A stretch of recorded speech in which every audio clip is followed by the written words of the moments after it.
Olá! Estamos de volta mais uma vez e você sabe, né? É hora de mais uma incrível jornada pelo mundo do agronegócio. Tome seu assento e confira os principais assuntos de hoje.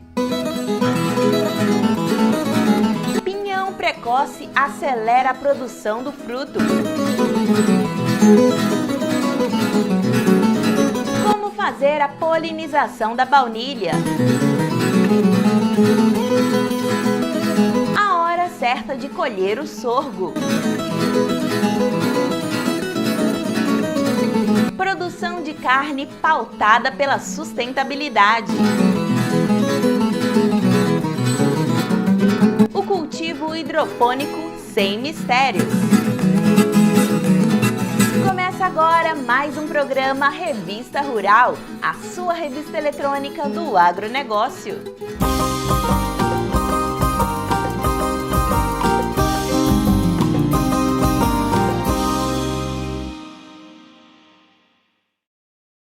Iguaria tão famosa no mundo todo, a baunilha está presente em vários tipos de doces e sorvetes. E talvez você não saiba disso, dá para cultivar a planta até no jardim de casa.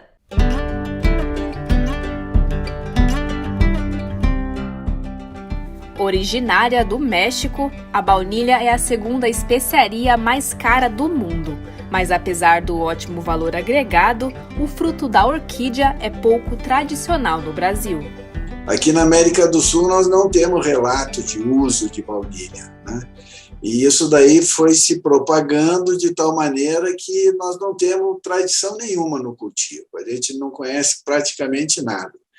Então, o que nós estamos tentando fazer hoje é adaptar o conhecimento que se tem das espécies que ocorrem, ou pelo menos dessas espécies que são largamente cultivadas no mundo inteiro, tentar adaptar a mesma metodologia para o cultivo dessas espécies que ocorrem aqui no Brasil. Possuindo um aroma que aguça a criatividade das indústrias de cosméticos e um sabor que agrada paladares em diversas receitas, a cultura da baunilha tem potencial de desenvolvimento no país, tanto para a agricultura familiar quanto para grandes produtores. A baunilha precisa de três requisitos básicos.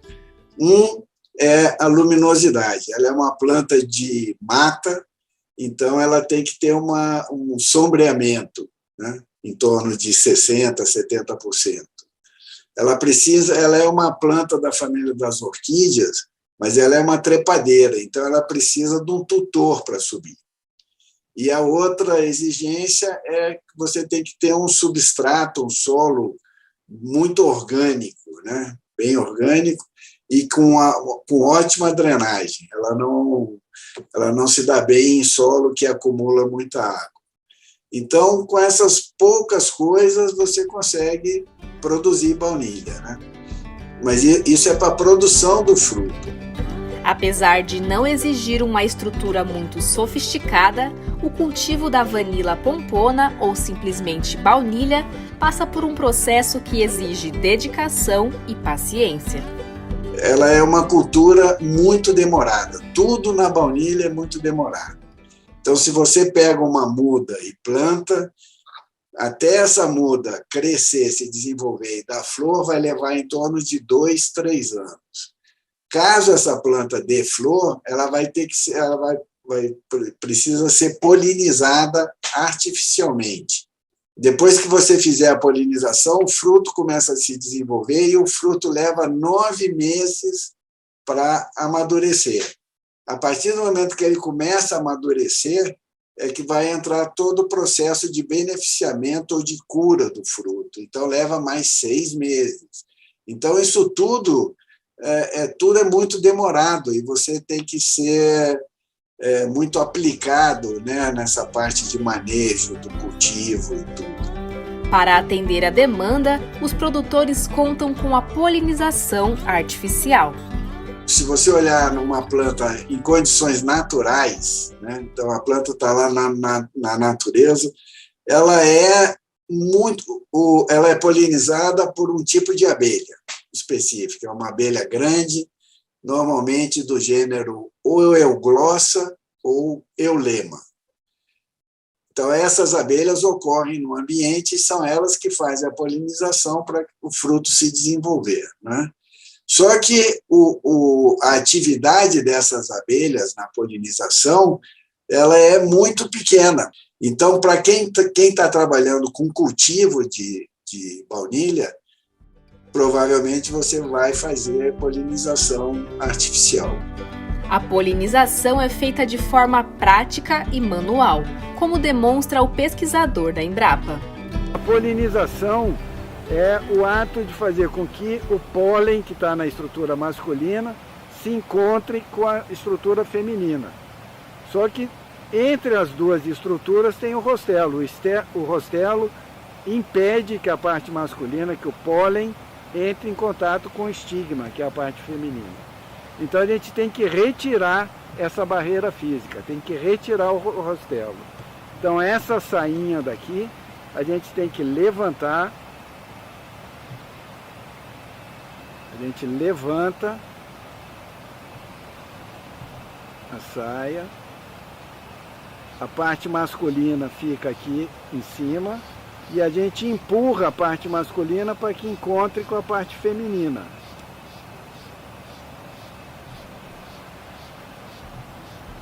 Aqui a gente empurrou o rostelo para trás e a parte masculina encontrou a parte feminina, a flor está polinizada.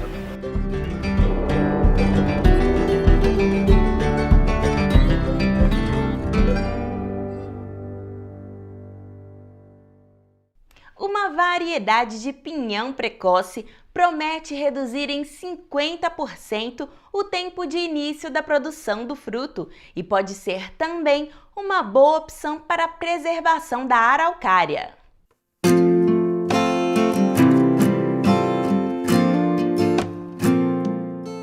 Conservar e ainda ganhar dinheiro é bom para qualquer produtor, não é verdade? Pensando nisso, estudos científicos têm buscado estimular os agricultores a cultivar a araucária, tendo a produção do pinhão como carro-chefe nessa empreitada. Presente no Rio Grande do Sul, Santa Catarina, Paraná, São Paulo, Rio de Janeiro e Minas Gerais, a árvore leva no mínimo de 12 a 15 anos para começar a produzir o pinhão. Para antecipar isso e gerar renda, pesquisas desenvolveram uma forma de enxertia que possibilita a redução do tempo na metade, acelerando o desenvolvimento para a formação de pomares. A araucária é uma espécie icônica, está na lista de ameaçadas de extinção e os produtores rurais eles tinham um certo receio de estar trabalhando com a araucária, tanto que eliminavam plantas pequenas. Então esse trabalho ele possibilitou a gente conseguir instalar pomares para a produção precoce de pinhão e de qualidade diferenciada e com isso ela passa a ser uma opção de renda para os produtores e consequentemente eles então fazem a conservação da espécie mediante o uso. Com acesso a cultivares macho e fêmea, os agricultores recebem orientações de todo o sistema produtivo, além do estímulo para o beneficiamento do pinhão, como por exemplo a produção de farinhas. Nesse momento estão sendo implantados já os pomares de produção precoce de pinhão. Nós temos projetos de colegas da Embrapa desenvolvendo novos produtos à base de pinhão. Nós já temos empresas, empreendedores, produtores interessados no beneficiamento desse pinhão. Então notem que a cadeia como um todo ela está se organizando para conseguir dar vazão a essas tecnologias e uso da araucária como um produto rentável, econômica, socialmente e conservando a natureza. Localizado no Paraná, o município de Bituruna incentiva os produtores locais a trabalhar com os pomares para a produção de pinhão precoce. E desde 2015, agricultores que se interessaram pela tecnologia e o que ela pode trazer já estão na lida com a cultivar. Eu vejo assim que no mundo precisa de comida e alimento bom.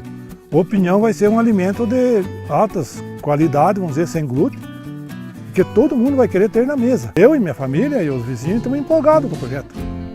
Mesmo ameaçada, a araucária mostra sua força ao unir a pesquisa científica, produtores rurais e poder público para sua conservação.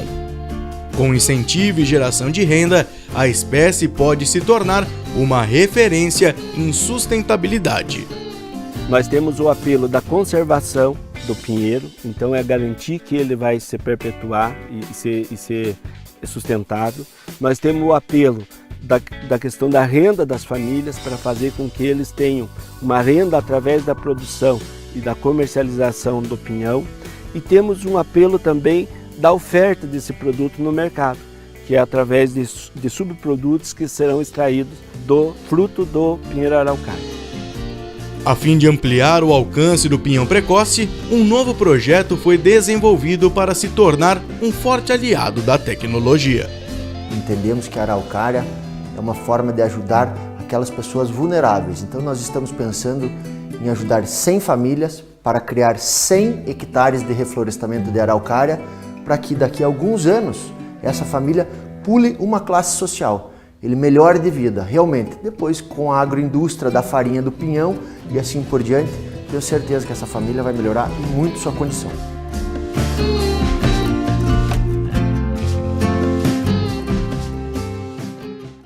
O sorgo é uma boa opção de alimentação ao rebanho, tanto bovino como para cabras e ovelhas. Saber a hora certa de colher é fundamental para garantir o rendimento da lavoura.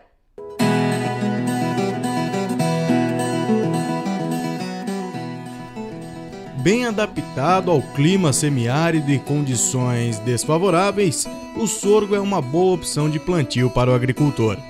A cultura requer, por exemplo, menos água que o milho, precisando de 300 a 325 ml de chuva para completar todo o ciclo.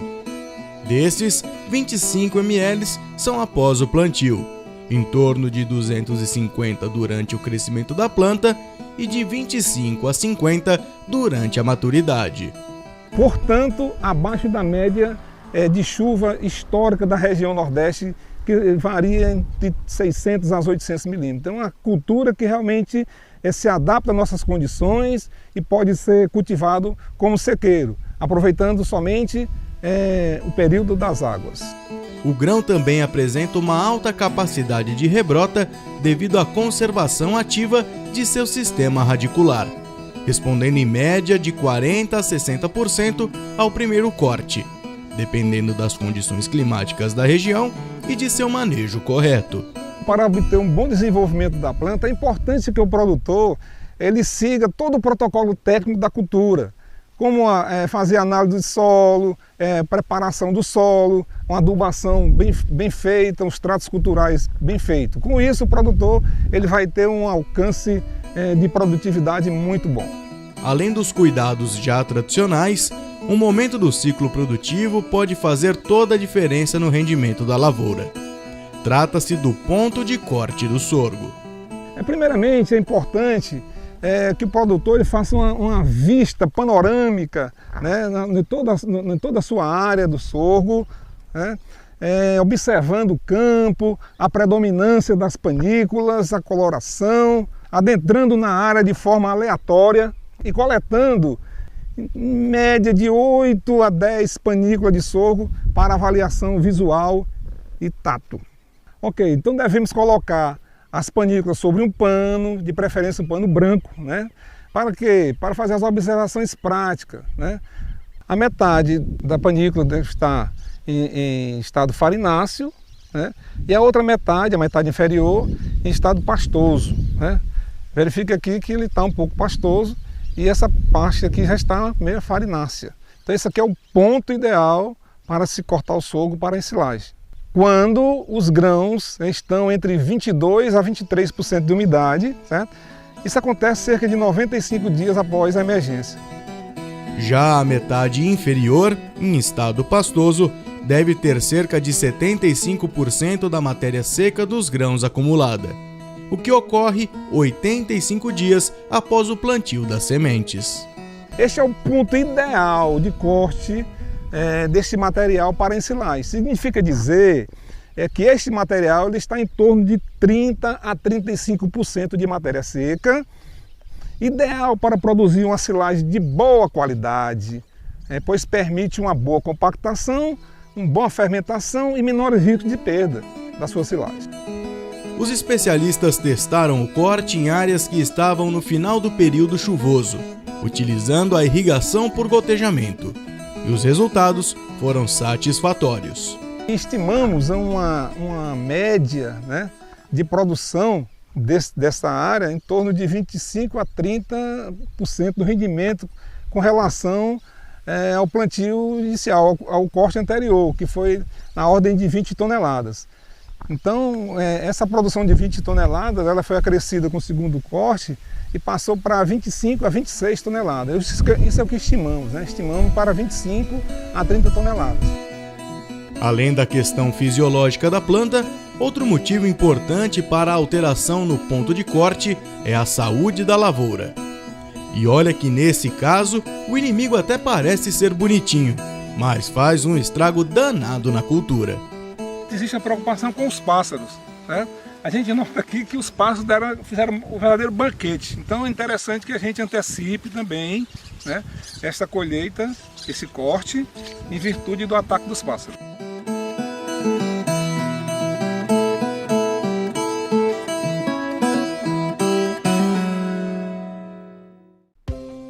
Tá gostando do programa? Então eu tenho uma dica especial para você. Acesse o nosso canal no YouTube. Lá você vai assistir um programa ainda maior, com mais reportagens e muito mais informação. E lá você pode também assistir todos os programas anteriores a hora que quiser. Bom, né? Pois é, queremos você sempre bem informado e junto com a gente.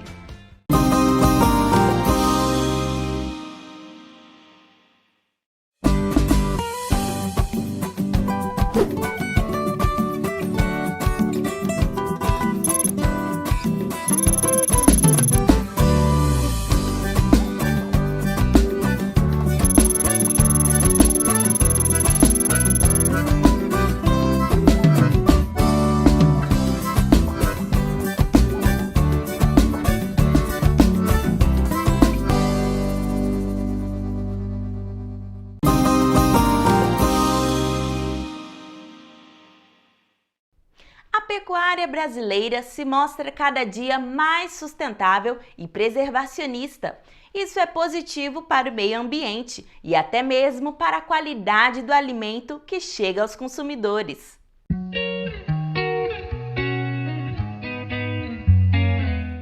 Sabendo da importância do agronegócio para a sociedade e reconhecendo os impactos causados através da emissão de gases de efeito estufa, pesquisadores desenvolvem práticas para tornar a produção climaticamente mais neutra. Para a pecuária nacional como um todo, o grande desafio é adotar a tecnologia. A ciência, várias instituições de pesquisa, a Embrapa e universidades, outras instituições, estudaram diferentes tecnologias de produção sustentável. O desafio é fazer a transferência dessa tecnologia para os produtores, para que eles adotem essas tecnologias e essa transformação realmente aconteça no campo. Nessa busca de soluções para a mitigação dos gases, em especial o metano, muitas ideias e conceitos surgem demonstrando resultados positivos. There's a lot of really innovative things that people are doing to help reduce the amount of methane that cattle are producing. You can do that with different feed additives, changing the way they eat, because that's the methane comes from the digestion of the food products that they're eating. So getting more efficient with what cattle are fed, and different additives like algae or other tannins have been really helpful in reducing the amount of methane that the cattle produce. Com o potencial de agregar valor e mudar a imagem da atividade, os produtores estão adotando métodos para a pecuária deixar de ser vista como vilã e se tornar importante aliada no enfrentamento do aquecimento global. Producers can seek incentives because I think consumer demand. People want to eat products that are good for the environment, and so they're demanding that. but also I think that the government can help by providing financial incentives to producers that are doing more efficient livestock production, which reduces their methane. Estudos demonstram que a decisão de eliminar o consumo de produtos de origem animal teria baixo reflexo na redução das emissões de gases de efeito estufa. E partindo desse princípio, a nutricionista doutora Diana acredita que o foco deve estar na criação sustentável do gado, pois a abstenção do alimento não é uma solução, mas a causa de danos significativos para a nutrição, aumentando calorias e carboidratos na dieta. When we talk about sustainable consumption of meat, I, as a dietitian, get really nervous because meat is a nutrient-dense food that's one of the most perfect foods for humans. We're eating a lot of sugar, a lot of ultra-processed foods that don't have a lot of nutrition in them, more and more every year. But meat is not one of them. Meat is a real food. It has a lot of nutrition, and the industry is doing a lot of important work to make it more sustainable.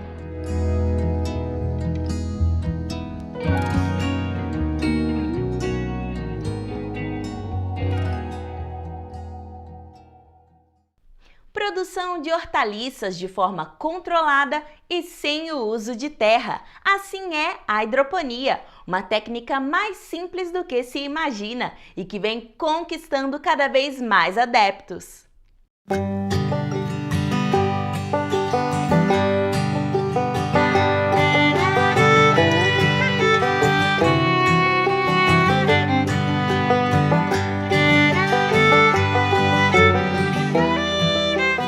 A hidroponia é uma técnica de cultivo protegido que tem aberto fronteiras para a produção de folhosas no Brasil, levando, por exemplo, o alface para locais onde antes ele não era cultivado. Nós podemos dizer que a hidroponia já tem bastante tempo no Brasil, né? Estamos falando aí pelo menos há 20 anos ou mais, mas recentemente cresceu muito porque as novas fronteiras de produção de folhosas, elas vão para a hidroponia, principalmente em regiões onde o cultivo a campo aberto é muito limitado por uma questão de sol, por uma questão de chuva. A alface é o carro-chefe, então a alface hoje representa, eu diria, em torno de uns 70% do cultivo hidropônico, mas nós temos também a rúcula.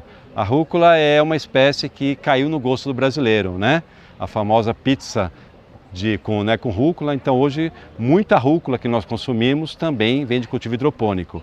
E depois a gente tem cebolinha, temos salsa, temos outras folhosas que também são usadas em sistema hidropônico. Na hidroponia, o cultivo, como o próprio nome diz, é feito através da água. Mas se engana quem pensa que por conta disso os gastos são maiores do que na produção a campo aberto. Na verdade, o que acontece é exatamente o contrário. O cultivo hidropônico gasta muito menos água do que um cultivo convencional no solo. Por quê? Porque é um sistema que nós chamamos fechado. A circulação da água é fechada. Então a água fica circulando, né, nas canaletas, e nessa circulação ela vai trazendo os nutrientes. Então toda a parte nutricional é colocada na água e vai sendo reposta, né? Logicamente a água também é um pouco reposta porque tem uma perda por evaporação, mas o sistema é fechado, tá? Então a gente usa muito menos água do que no sistema convencional. Até chegar nas cultivares, a água fica armazenada em uma caixa e é levada através de um sistema de bombeamento. Nesse reservatório também nós vamos injetando a parte dos nutrientes, tá? E esta água então, através de um sistema de bombeamento, ela vem da caixa, ela passa por todo o sistema, passa pela canaleta, alimenta as raízes, né? Como a gente pode ver aqui, eu vou tirar uma planta. As raízes elas ficam dentro da canaleta e a água vai passando por aqui e alimentando as raízes e volta para a caixa. Em termos de tempo de produção, o sistema hidropônico também se destaca, além de oferecer baixos níveis de resíduos químicos nas variedades produzidas. Para fazer assim comparativo, nós vemos o seguinte: no solo, no período de 12 meses, usando a mesma área, nós conseguimos fazer 6, 7 cultivos naquela área. No sistema hidropônico, para a mesma área, nós chegamos até 12 cultivos. Então a gente pode dizer assim que, a grosso modo, a gente consegue produzir até com a metade do tempo que a gente produziria no sistema convencional de solo. O resíduo de produto, basicamente, não tem risco. A gente trabalha com toda uma nutrição, né, com empresas idôneas que fazem a nutrição especializada para o sistema hidropônico, tá? Então não tem resíduo, vamos dizer assim, químico. A parte das pulverizações, né, praticamente não existem, porque é um sistema que não tem essa pressão. E eu diria que a questão mais importante na hidroponia é a qualidade da água. Então o produtor tem que prestar muita atenção na água que ele vai utilizar, né?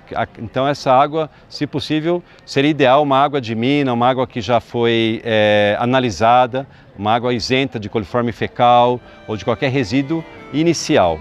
Aí está o risco. Por ser realizada em ambiente protegido e em módulos altos, a técnica é confortável para os trabalhadores.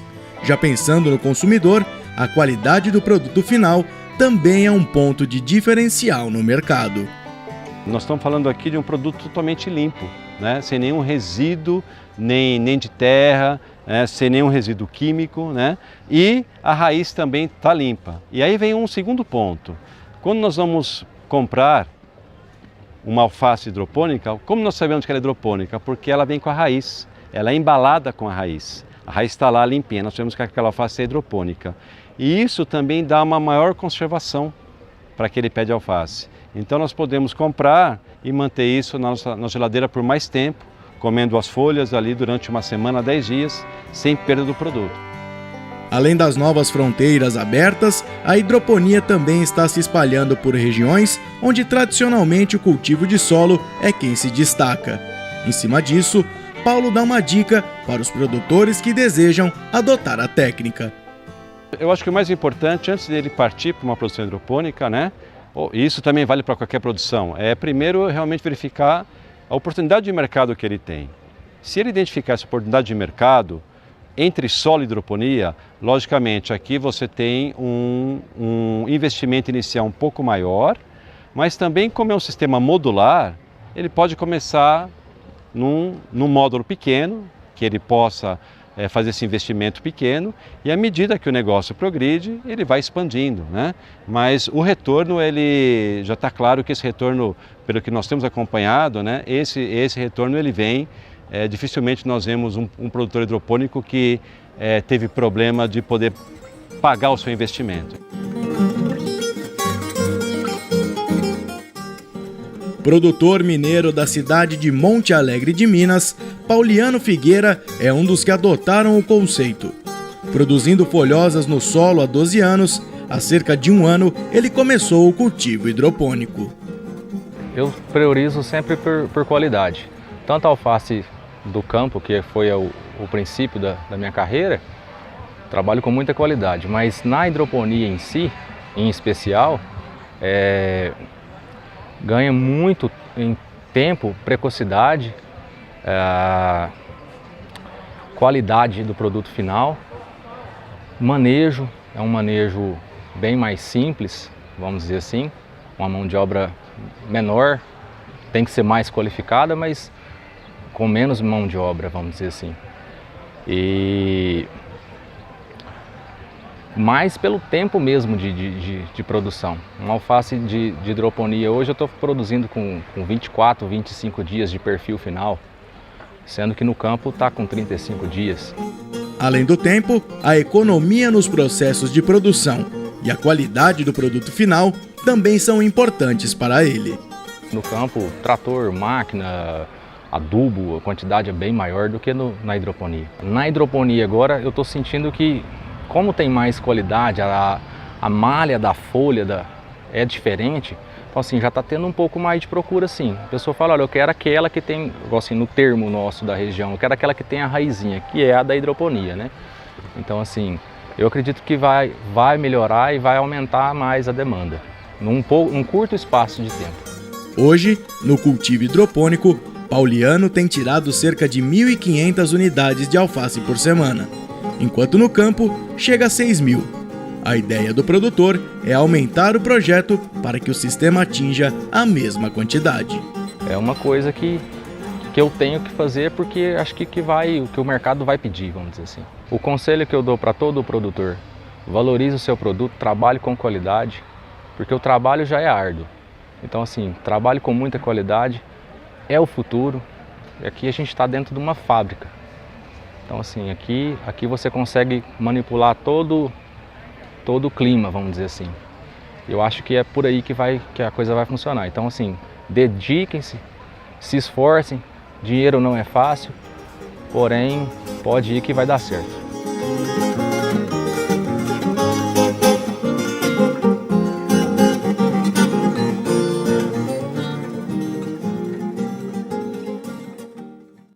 A exploração responsável dos recursos oferecidos pela floresta amazônica garante uma atividade econômica que, além de rentável, ajuda na preservação do bioma.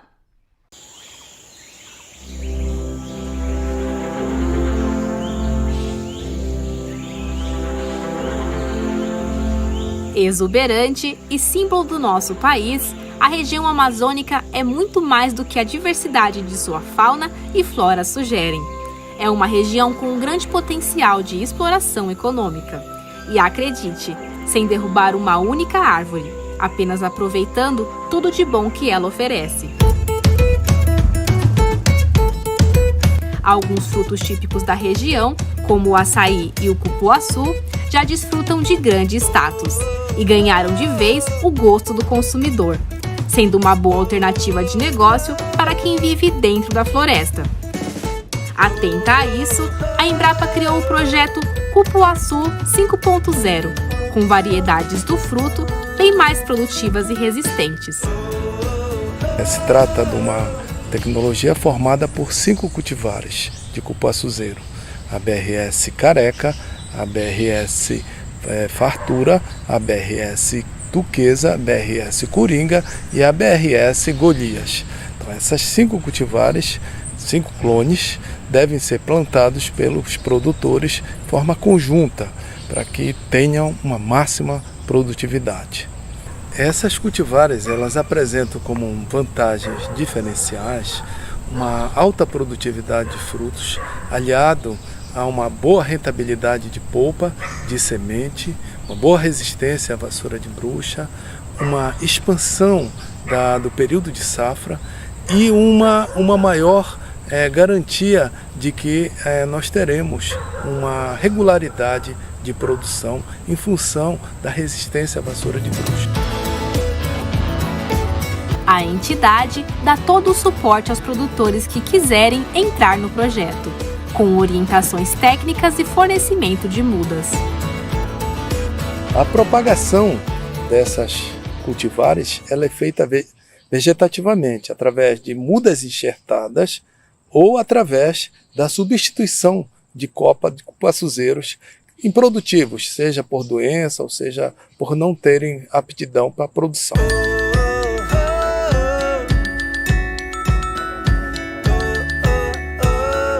O cupuaçu, para mim, foi a base da sustentação aqui da propriedade.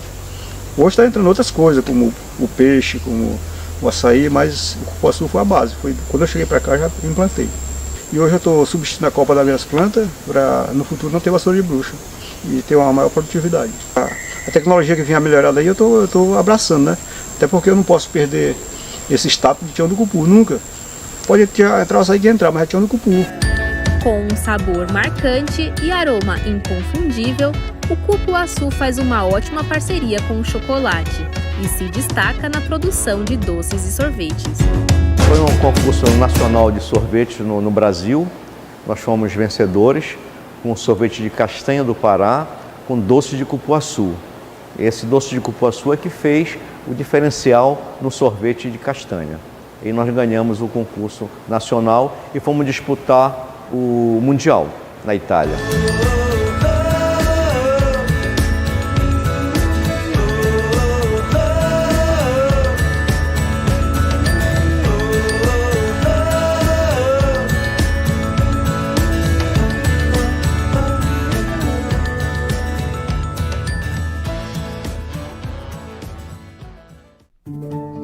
Chegou a hora de irmos vamos embora. Não esqueça de se inscrever no canal e clicar no sininho para ficar por dentro de tudo.